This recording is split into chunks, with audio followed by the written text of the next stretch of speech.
കേരളം കാത്തിരുന്ന ഫ്ലവേഴ്സ് മഹാസംഗീത പുരസ്കാര രാവിന് തുടക്കമായി. ചടങ്ങിൽ ഫ്ലവേഴ്സ് മ്യൂസിക് അവാർഡുകൾ വിതരണം ചെയ്യും. കാലിക്കറ്റ് ട്രേഡ് സെന്ററിലാണ് സംഗീത വിരുന്ന്. നിഖിൽ പ്രമേശാണ് വിവരങ്ങളുമായി ചേരുന്നത്. നിഖിൽ, പരിപാടി തുടങ്ങിയിട്ടുണ്ടോ? എത്രത്തോളം ജനപങ്കാളിത്തമുണ്ട്? വിവരങ്ങൾ എങ്ങനെ?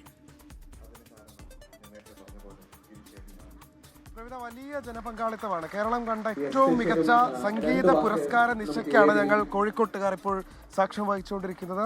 വലിയ ജനസഞ്ചയം തന്നെ നമുക്ക് കാണാൻ കഴിയുന്നു. ഇവരൊക്കെ തന്നെ വളരെ നേരത്തെ ഇവിടേക്ക് എത്തിച്ചേർന്ന ആളുകളാണ്. ഈ മ്യൂസിക് അവാർഡ്സ്, ഫ്ലവേഴ്സ് സംഘടിപ്പിക്കുന്ന മ്യൂസിക് അവാർഡ്സ് എന്ന് പറയുമ്പോൾ അതിന് ഒരുപാട് പ്രത്യേകതകളുണ്ട് എന്നുള്ള കാര്യം നമുക്ക് കാണാം. നമുക്കിപ്പോൾ വേദിയിൽ കാണാൻ കഴിയുന്നത് കോഴിക്കോടിന്റെ ഏറ്റവും പ്രിയപ്പെട്ട കലാകാരൻ ഗിരീഷ് പുത്തഞ്ചേരിക്കുള്ള ആദരം ഇപ്പോൾ നൽകുകയാണ്. വേദിയിൽ എം ജയചന്ദ്രനാണ് ആ ആദരം ഗിരീഷ് പുത്തഞ്ചേരിയുടെ ഭാര്യ ബീനയ്ക്ക് സമ്മാനിക്കുന്നത്.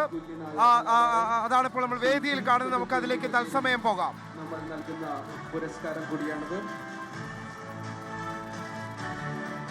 ബീന ഗിരീഷ് പുത്തഞ്ചേരിക്ക് ഇപ്പോൾ എം ജയചന്ദ്രൻ പുരസ്കാരം സമ്മാനിക്കുന്നു.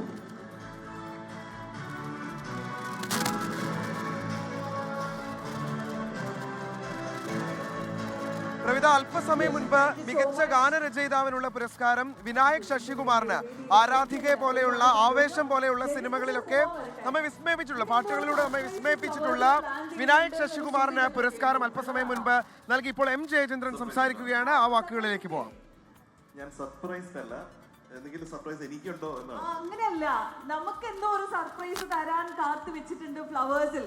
അല്ലെങ്കിൽ ഞങ്ങൾ പറയണോ അതോ സർ പറയണോ എന്നുള്ളത് മാത്രമുള്ള ചോദ്യം.